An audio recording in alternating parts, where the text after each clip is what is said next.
আসসালামু আলাইকুম। আমাদের কাছে ইদানিং বেশ পেশেন্ট আসছে যারা 20 থেকে 40 বছর বয়সের মধ্যে, এবং তাদের একটাই প্রবলেম, ঘন ঘন প্রস্রাব হয়। আমরা অনেক সময় ইনকোয়ারি করে দেখি যে রোগী পানি অত্যধিক খায়।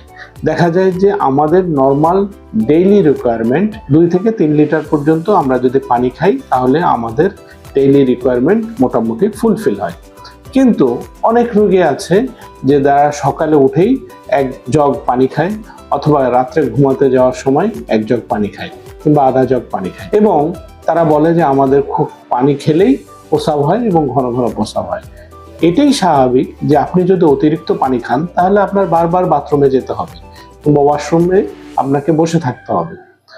এটা কোনো অস্বাভাবিক ঘটনা না, কিংবা এটা কোনো অসুখ নয়। কিন্তু আপনি যদি পানি কম খাওয়ার পরেও দেখা যায় যে আপনার প্রস্রাব ঘন ঘন হচ্ছে, তাহলে এটি সমস্যার কারণ। আমাদের কাছে 20 থেকে 40 বছর বয়সের যে রোগীগুলো প্রস্রাবের সমস্যা নিয়ে আসে, তাদেরকে আমরা প্রথমে জিজ্ঞাসা করি যে আপনারা কতটুকু পানি খান।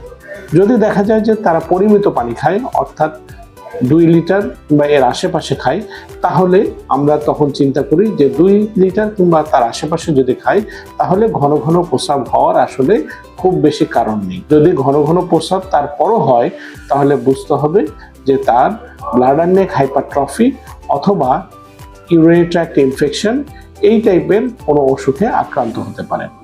এবং ব্লাডার নেক হাইপারট্রফি সাধারণত দেখা যায় যে রোগীরা বলে যে আমি প্রস্রাবের শুরুতে একটু ডিলে হয়, আবার প্রস্রাব করার সময় মাঝখানে হঠাৎ করে প্রস্রাব আটকে যায়, এবং উঠে বসে দাঁড়ায় আবার যদি আমি একটু নড়াচড়া করে প্রস্রাব করতে বসি তাহলে আবার প্রস্রাব হয়।